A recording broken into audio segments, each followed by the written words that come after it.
Saudara, atlet Fredrik Leonardo melaju ke perempat final panjat tebing putra Olimpiade 2024. Sementara atlet Indonesia lainnya, Rahmat Adi Mulyono, harus tersisih. Fredrik Leonardo berhasil mencetak waktu 4,92 detik di jalur A dan 4,79 detik di jalur B. Catatan Fredrik di jalur B ini membuat dirinya memecahkan rekor dunia sebagai atlet panjat tebing tercepat yang mencetak waktu di bawah 5 detik. Namun, rekor tersebut dipatahkan oleh wakil Amerika Serikat Sam Watson yang mencetak waktu 4,75 detik. Pada babak penyisihan eliminasi, Fredrik harus berduel dengan Rahmat Adi Mulyono. Fredrik lolos ke perempat final dengan catatan waktu 4,98 detik.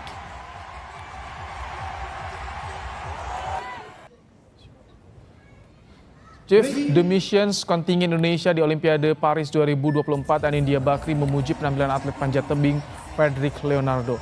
Anindya berharap Fredrik bisa menyumbang medali untuk Indonesia. Sementara untuk Rahmat Adi Mulyono, Anindya Bakri berpesan untuk tetap semangat menghadapi pertandingan berikutnya. Kita juga mesti bersyukur Fredrik memecahkan world record walaupun dipecahkan sama Sam Watson habis itu, tapi dia salah satu andalan kita untuk bisa mengumandangkan Indonesia Raya. Jadi mohon doanya kepada masyarakat luas, karena besok dia istirahat, lusa pertandingan.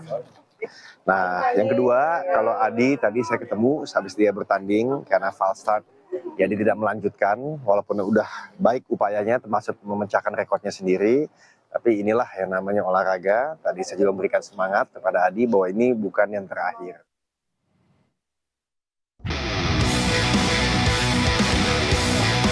Dua atlet Indonesia, Desak Maderita dan Rajia Salsabila, akan berlaga di perempat final panjat tebing nomor speed Olimpiade Paris 2024. Desak Maderita mengukir waktu 6,38 detik untuk mengalahkan Piper Kelly dari Amerika Serikat, sekaligus melaju ke babak 8 besar. Penampilan Desak Made sempat terganggu karena kesalahan teknis alat pencatat waktu. Saat melawan atlet tuan rumah, penghitungan waktu tidak berhenti ketika Desak Made sudah memencet tombol. Jadi waktu jalan terus dan ia dinyatakan foul alias gagal meraih catatan waktu sama sekali. Setelah diperbaiki, Desak dipersilahkan untuk mengulang. Sementara Rajia Salsabila tampil impresif di babak kualifikasi yang mencatatkan waktu 6,58 detik yang merupakan rekor terbaik pribadi. Berkat itu, dia bisa tetap lolos walaupun kalah di babak awal eliminasi melawan Leslie Adriana Romero Perez dari Spanyol. Ketua Umum Ikatan Federasi Panjat Tebing Indonesia, Yeni Wahid, menyebut mental dan fisik pemain sudah siap menghadapi pertandingan ini. Menurut Yeni, para atletnya sangat ingin berada di podium dan mempersembahkan medali buat Indonesia. Mereka sangat siap, mereka juga sangat menginginkan untuk bisa tentunya berada di podium dan bahkan kalau bisa memperdengarkan lagu Indonesia Raya di Olimpiade Paris 2024 ini di Le Bourget. Nah, itu menjadi komitmen mereka, itu menjadi cita-cita mereka, menjadi mimpi mereka, dan saya lihat mereka sangat-sangat siap secara fisik.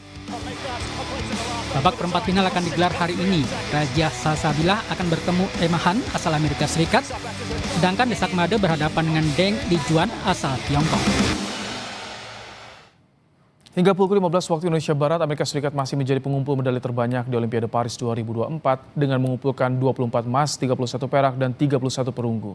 Total sudah mengumpulkan 86 medali, disusul Tiongkok, Australia, Prancis, dan Inggris Raya.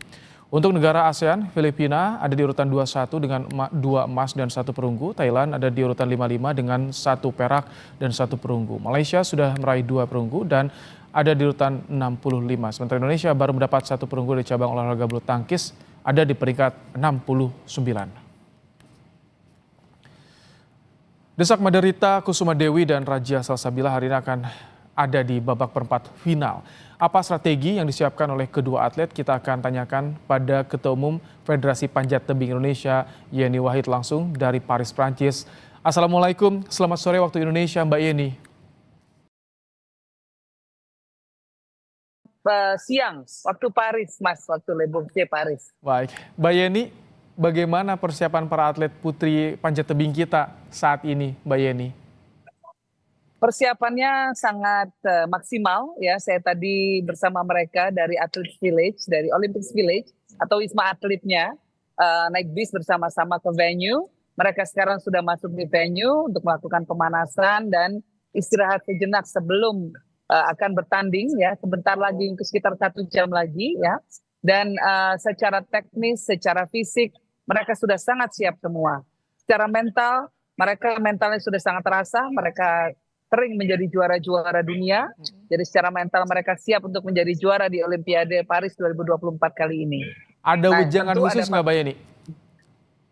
Ujangan saya cuma 2. Yang pertama adalah enjoy the moment, nikmati momen ini. Karena ini adalah momen bersejarah di mana kita pertama kali bertanding di Olimpiade dan pertama kali mereka bertanding di Olimpiade. Namun yang kedua, wejangan saya adalah tapi berikan 1000% perjuanganmu. Jadi walaupun mungkin capek-capek, ototnya sakit dan lain sebagainya, momen ini hanya sebentar. Berikan 1000% semangatmu, perjuanganmu untuk bisa membanggakan Indonesia, membanggakan dirinya, membanggakan keluarganya, membanggakan kita semua.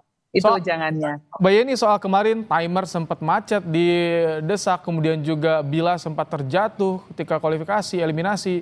Bagaimana? Sudah dilupakan insiden itu? Bukan, kemarin langsung diperbaiki. Jadi kita juga langsung komunikasi pasti dengan panitia. Dan mereka juga langsung memperbaiki dan kemudian diulang lagi. Dan memang terbukti bahwa Desak Rita kan memang punya kemampuan, prestasinya tinggi, jadi dia bisa masuk ke babak final. Jadi nggak ada masalah lagi. Ya, begitu ada masalah teknis, masalah final, kita langsung proaktif untuk berkomunikasi dengan panitia Olimpiade. Ini lawan yang akan dihadapi oleh Desak dan juga Bila nggak main-main nih. Jadi pertimbangan nggak? Seberapa perhitungan pelatih nih soal lawan-lawan Emily Hunt terutama deh? Sebetulnya kalau Desak Rita, lawan utamanya bukan Emily Hunt, tapi adalah Alexandra Miroslav dari Polandia yang kemarin sempat mencatatkan rekor dunia baru di Olimpiade ini. Itu dari dulu memang adalah atlet yang menjadi musuh bebuyutannya lah dari atlet-atlet putri kita. Nah, kalau Emily Hunt memang dari dulu juga musuh bebuyutannya dari Salsabila. Nah, jadi dalam hal ini kita tentu berharap banyak pada dukungan, semangat dan juga dukungan afirmasi positif maupun doa, yang paling utama doa dari seluruh masyarakat Indonesia agar langkah-langkah para atlet putri kita pada hari ini bisa membuahkan hasil yang manis dan bisa membawa medali buat kita. Tentu doa akan kami sampaikan dari Indonesia, Mbak Yeni. Berarti sudah ada beberapa catatan pertemuan ya, baik itu Emily Hunt dengan atlet kita dan kita unggul atau bagaimana, Mbak Yeni? Selang-seling, kadang kita yang unggul, kadang mereka yang unggul, jadi berkali-kali selalu begitu. Nah, ini pada akhirnya kembali kepada kekuatan mental juga. Nah, kita lihat para atlet kita punya kelebihan, mereka sangat tenang, mentalnya kuat, sangat stabil, sudah sangat stabil emosinya. Nah, kita harapkan itu menjadi faktor X yang kemudian akan mendukung penampilan mereka bisa lebih prima lagi. Karena kita sama-sama tahu kalau dalam pressure yang sangat tinggi seperti ini bisa saja terjadi false start, bisa saja terjadi jatuh, fall ya. Salsabila kemarin sempat jatuh gitu ya. Nah, itu teknis mungkin, tapi kalau untuk mental mungkin false start. Nah, dengan mental yang lebih stabil ya, Desak sudah menunjukkan kemampuan untuk mengontrol emosinya. Kita harapkan itu menjadi faktor X-nya. Mbak Yeni, ini kalau misalkan lolos Desak dan juga Bila akan ketemu di semifinal nih Mbak Yeni.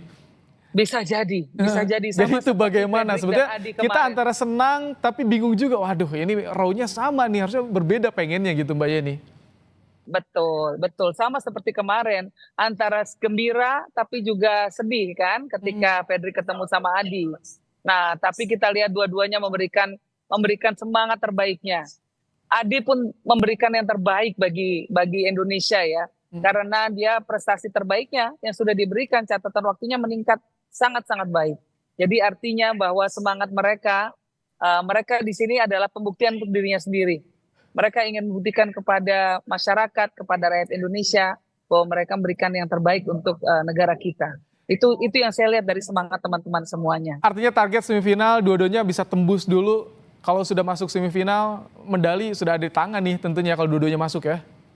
Ya moga-moga kita sangat-sangat berharap tentunya. Dan kita sekaligus Mas tentu kita mengucapkan terima kasih untuk Rahmat Adi Mulyono yang telah berjuang dengan sangat maksimal kemarin. Perjuangan yang luar biasa dan banyak pelajaran di sana.